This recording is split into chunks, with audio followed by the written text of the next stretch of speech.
Welcome to the channel. Let's take a look at fighters reacting to Conor McGregor pulling out of UFC 303. Obviously, Conor McGregor is out with injury. He did some interviews today where he said, he's going to stay focused. He's going to try and get back as soon as he can. Who said that? Conor did. Yeah, okay. He would like a date in around September or August. Would you be open to creating a date for him, or does he have to fit into the schedule? I don't know right now. Yeah, our schedule's laid out, so we'll see. I'm not doing anything until I know that Conor is healthy. It's not even worth talking about. So, what about September? What about October? He's not ready. So why even talk about that? Okay, so the biggest story in combat sports right now is, will Conor McGregor compete at UFC 303 against Michael Chandler, right? Of course, a while ago, Conor McGregor never showed up to the press conference. That didn't happen. People are like, oh my God, it's off. The promotion came down. Then all of a sudden, it was back on, right? People apparently were getting reached out to for replacements and all the rest of it. You've seen all the stuff. You've seen all the speculation, and it has been rife. But Dana White confirmed it himself. Conor McGregor is officially 100% not competing against Michael Chandler. Conor McGregor is out of 303 versus Michael Chandler with an injury. The biggest comeback in all of combat sports. Of course, he broke his leg against Dustin Poirier, International Fight Week, 3 years ago. He was coming back. If he beat Michael Chandler, he'd have a ton of options. The BMF belt, the lightweight belt, the welterweight strap, okay? Options galore. But none of those options will present himself if he can't get back in the octagon and if he can't get back to winning ways. Now, I don't know why. I was kind of optimistic that this fight was still going to go ahead. McGregor, when he competes, there's no such thing. There's nothing like a Conor McGregor fight week. So I'm going to be in Vegas. I was excited for all of the pomp and circumstance, if you will, and the production is always phenomenal, and McGregor brings the energy every single time. I should have known, though. I was on a movie set last week, and I was working with Big John McCarthy, a man that is an absolute authority on mixed martial arts. And he told me in no uncertain terms, this fight is not happening. He's injured. He's hurt himself. His leg, the leg that he broke, that snapped against Dustin Poirier, the titanium shin bone has failed. My foot was a balloon. Okay, that's what Big John said. And I thought he was wrong. I thought he was mistaken. I thought he'd been sold Wolf tickets. because I thought, no, it looks like the fight's going to be back on. Anyway, Dana just came out. It's done. It's off, right? But the big question is that it? Will McGregor ever fight again? Conor McGregor, Michael Chandler no longer happen as the headliner UFC. What is it, 303? 303. Yep. What do you think about that? It's shitty, because I was really looking forward to that fight. I felt bad for Michael Chandler. He's been waiting for a very, very long time. As us athletes, we get older, the injuries become more prevalent, and, we want to be the best shape that we can when we get to fight. Only way to get the best shape of your life is training hard, and through training hard, you have injuries. It's very unfortunate, but, it is what it is. But now we get Alex versus Yuri, so it's a good time. Yeah, no doubt. Thoughts? Well, Pinky toe. it's exactly what Pereira had when he beat Jamal Hill. He had a broken toe, too. A lot of guys have had now it's the pinky toe. A lot of guys, I fought with a broken pinky toe. I knew about it in advance. Look, here's the thing about a broken pinky toe. When you're a guy who kicks as much as Conor, it's a fucking problem. 100%. And it's also the same foot where his leg was snapped and he went into that fight injured. He's never pulled out of a fight before. Never. This is the first one he pulled out of, and I think it's wise. Because I think if you do have a broken toe and you are going into a fight and you did go into a fight, the last fight injured, what if that fucking toe becomes a real issue? Like, what if he throws a kick and it smashes again and he's in agony and he can't move? Well, it's Monday morning. On the trail right now. Getting my mind right. Thinking about what has transpired over the last couple of days. Obviously, you guys saw it all.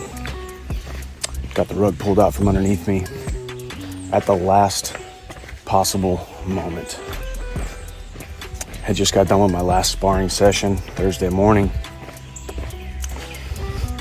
Had been hearing rumblings since Monday, obviously, but really got the call about an hour after my last sparring session was completed. An hour after a celebration.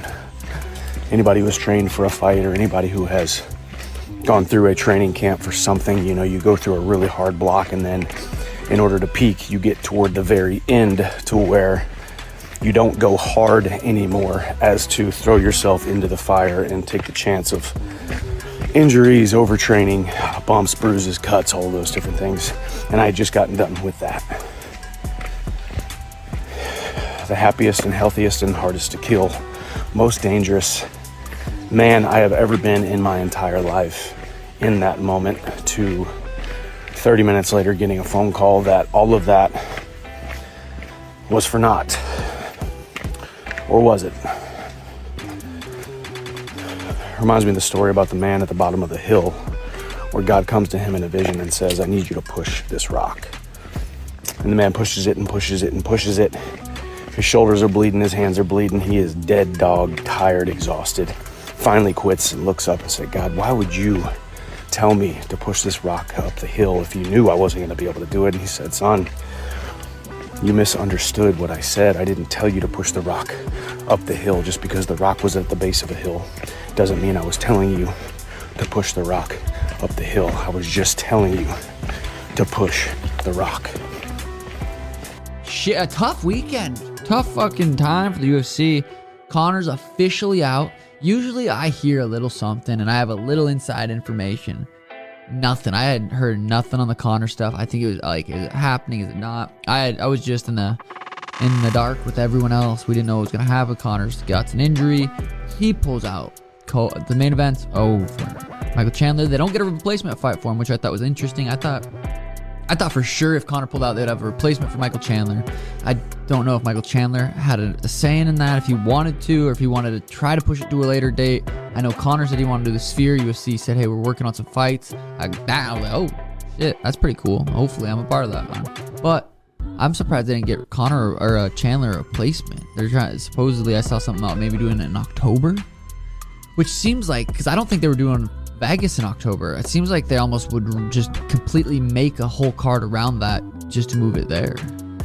Yeah, I wonder who gets or gives them the call. Like, is it Conor's manager? Does he text Dana, say, hey? I had a couple of days to process this and look back. But I'm talking about Conor McGregor pulling out. And I have no problem with it. I was really upset about it for a couple of days. I must tell you, I was. I was upset because I was disappointed. I was disappointed because can we ever have a hero tell the truth? You guys remember the Olympics where we as a world, particularly in North America as a country, but as a world, we supported Michael Phelps. 23 gold medals. I want to say he did like 19 or 20 of them at that one Olympics. It was insane. It would put him as one of the great athletes ever. Many people said the greatest athlete ever, but those are the same people that do the Michael Jordan and LeBron comparison, but then make it about resumes. Well, this many rings versus this many rings, and therefore it proves. It's one of those things. And it's not as though those people don't have an argument, by the way. It's just not a sophisticated way of thinking or a sophisticated way of arguing.